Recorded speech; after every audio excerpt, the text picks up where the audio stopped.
Hello student, welcome to I science. तो आज मैं आपके सामने इस वीडियो में एक नया क्वेश्चन लेके आया हूँ जेई मेंस का। और जैसे कि मैं अपने हर वीडियो में करता हूँ कि जो भी सम मैं सॉल्व करूँगा उसको सॉल्व करने से पहले उसके पीछे का जो कंसेप्ट है, जो थियरी पार्ट है, पहले मैं वो समझाता हूँ और फिर हम लोग उसका एप्लीकेशन सम में देखते हैं। इसका आपको फायदा ये होगा कि इससे रिलेटेड फिर कुछ भी क्वेश्चंस आएगा ना तो आप आसानी से कर लेंगे। मैं चाहता हूं कि फिजिक्स आपके लिए इजी हो जाए, क्योंकि जब फिजिक्स इजी होगा तभी मेरा मिशन पूरा होगा। कि मेरा मिशन यही है कि जो स्टूडेंट मेरा वीडियो देखे उसको फिजिक्स से प्यार होना चाहिए। अब वो चीज़ तभी हो सकेगी जब मुझे फिजिक्स आसान लगेगा, इजी लगेगा। ठीक है, तो चलिए देखते हैं आज का सम। आज का सम में खासियत है, आपको दिख रहा होगा बड़ा बड़ा क्वेश्चन है, लेकिन इसमें खासियत ये है कि इसको जहां तक मेरा नॉलेज है ये 3 बार पूछा गया है। और इसमें इंटरेस्टिंग बात यह है कि 2008 में ये क्वेश्चन जेई एडवांस में था और फिर 2021 में और 22 में इसको मेंस में पूछा गया। तो पहले लगता होगा कि बड़ा डिफिकल्ट है, बाद में पता चला अरे ये तो इजी है, इसको एडवांस की जगह मेंस में डालो। तो आप इसको कैसे भी समझ सकते हैं, एडवांस मेन जो भी है। क्वेश्चन देख के आदमी डर सकता है लेकिन है तो इजी। ठीक, अब जैसे कि है इसको क्वेश्चन बेसिकली परसेंटेज एरर पे है। अब परसेंटेज एरर पे जाने, इस क्वेश्चन में जाने से पहले जैसे मेरा हर बार का रहता है कि मैं आपको इसका पहले बेसिक समझा दूं, कंसेप्ट समझा दूं। तो देखिए, अगर दो फिजिकल क्वांटिटी है जिसका रीडिंग हमको ए और बी आता है, ए एंड बी, ठीक है, और करस्पॉन्डिंगली इसका जो एरर है, एरर वो हमको मिलता है delta A and delta B. उसके मेजरमेंट में जो एरर मिलता है ना वो डेल्टा ए और डेल्टा बी मिलता है। अब इसमें अलग अलग ऑप्शन केसेस हो सकता है। क्या हो सकता है? ये हो सकता है z is equal to A plus B, या हो सकता है z, इसको मैं z1 लिखता हूं, z2 एक दूसरा ऑप्शन हो सकता है a माइनस बी, एक z3 हो सकता है a इंटू बी, z4 हो सकता है a अपॉन बी। ये सब अलग अलग ऑप्शंस हो सकता है। और एक और हो सकता है z5 power a raise to n। Suppose मैं आपको अलग अलग एरर निकालने का तरीका सिखा रहा हूं। अब इसमें अगर आपको बोला जाए ना एरर निकालने डेल्टा z1 तो आपको कुछ नहीं करना, आपको delta a plus delta b लिख देने का, आपको डेल्टा z1 एरर मिल जाएगा प्लस वाले में। अगर वही आपसे कोई पूछे माइनस वाले में डेल्टा z2, तो इसमें भी वही है, माइनस नहीं है, याद रखिएगा इसमें माइनस नहीं है, इसमें ऐड होता है delta a plus delta b। अब मल्टीप्लिकेशन में कोई पूछेगा तो डायरेक्टली एरर नहीं मिलता है, आपको रिलेटिव एरर मिलेगा। कैसे मिलेगा? Delta z3 upon z3 is equal to delta a upon a plus delta b upon b। I am talking about z3।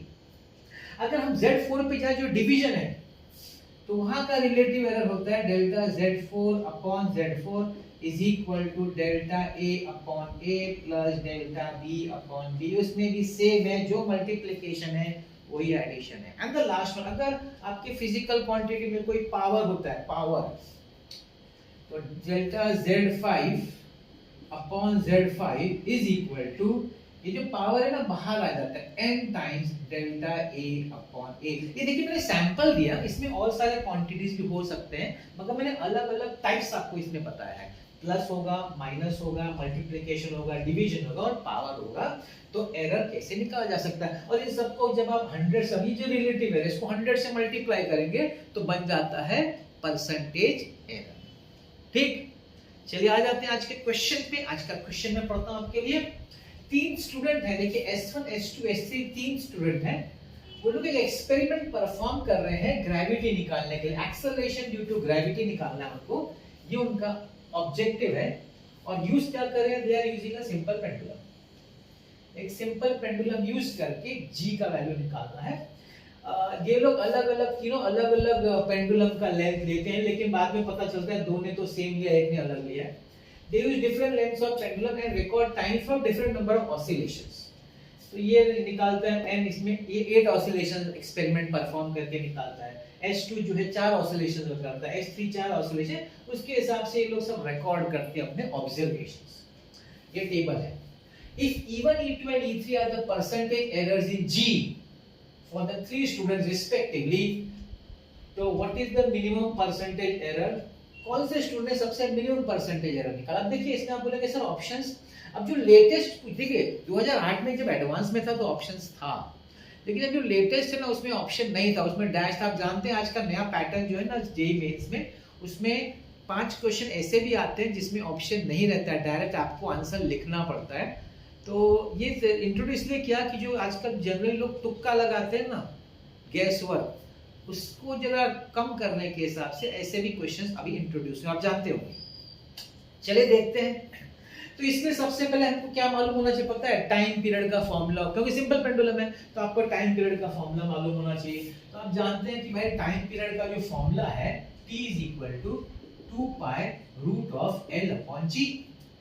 ठीक, मुझे g का चाहिए ना परसेंटेज एरर, तो मैं स्क्वायरिंग करता हूं, तो यहां हो जाएगा t² = 4 pi square l upon g, g आएगा, g = 4 pi square l upon t square. सबसे पहले मैंने फॉर्मूला लिखा, जैसे फॉर्मूला लिखते हैं ना z का, तो ये मेरा जो है g जो है मेरा z है, क्योंकि मुझे एरर g में पता करना है।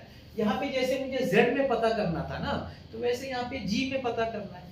ठीक है, अब मैं इसका जनरलाइज फॉर्मूला भी लिख देता हूँ। इसका जनरलाइज फॉर्मूला क्या होगा? Delta g upon g। देखिए जितने भी कांस्टेंट्स होते हैं वो तो फिक्स है, उसमें काय का एरर, उसमें कोई एरर नहीं है, कांस्टेंट्स को एरर में नहीं लिखा जाता है। तो कौन बचा इसमें? इसमें बचा है क्वांटिटी l और बचा t स्क्वायर। देखिए l अपॉन t को समझने का a अपॉन t। ठीक, तो ये हो जाएगा delta l upon l plus, अब जब आप t का लिखने जाएंगे तो उसको समझने का a रेज़ टू n, उसमें पावर भी है, जब पावर होगा तो पावर बाहर आ जाएगा, तो हो जाएगा 2 डेल्टा t अपॉन t। ये आपका मेन फॉर्मूला है पता करने की। अच्छा इनटू 100 भी आप समझ लीजिए, मैं इनटू 100 लिख नहीं रहा हूं, देखिए वो सब पे अप्लाई होता है, इनटू 100 इनटू 100 इनटू 100, क्योंकि अगर आपको परसेंटेज एरर पता करना है, वो हम नहीं लिखते, वो हम लोग उतना समझ सकते हैं। अब ये फॉर्मूला तीनों स्टूडेंट पे चेक करना है, तीनों स्टूडेंट पे, और देखना है वो कौन सा स्टूडेंट है जिसका एक्सेलरेशन ड्यू टू ग्रेविटी कम से कम मिनिमम परसेंटेज एरर वाला है।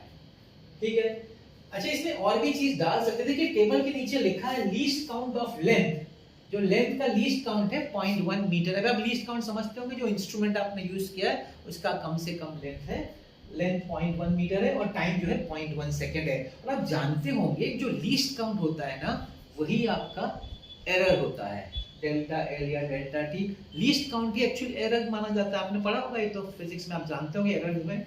तो जो किसी भी फिजिकल इंस्ट्रूमेंट का जो लीस्ट काउंट होता है ना, वही उसका एरर होता है। तो हम यहाँ लिख सकते हैं, और आगे और अच्छा से लिखना है तो ऐसे भी लिख सकते हैं, delta G upon G is equal to delta L की जगह आप लिख सकते हैं 0.1 अपॉन एल प्लस 2 इंटू, इसको लिख सकते हैं 0.1, ये भी 0.1 है, अपॉन टी।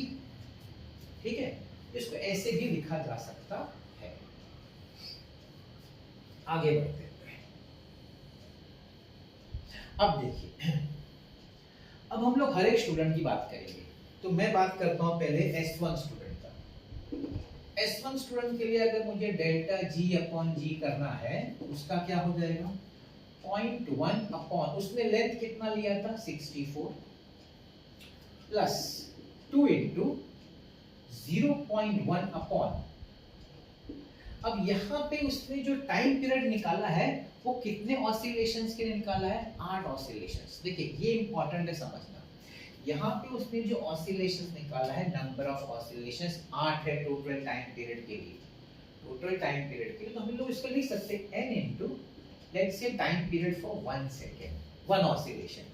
टोटल उसने 8 ऑसिलेशन लिया होगा। अब मैं अगर S2 की बात करूं, delta G upon G is equal to 0.1 upon उसका भी 64 है plus 2 into 0.1 upon 4 into time period for 1 second. चार, उसने 4 ऑसिलेशंस का निकाला है।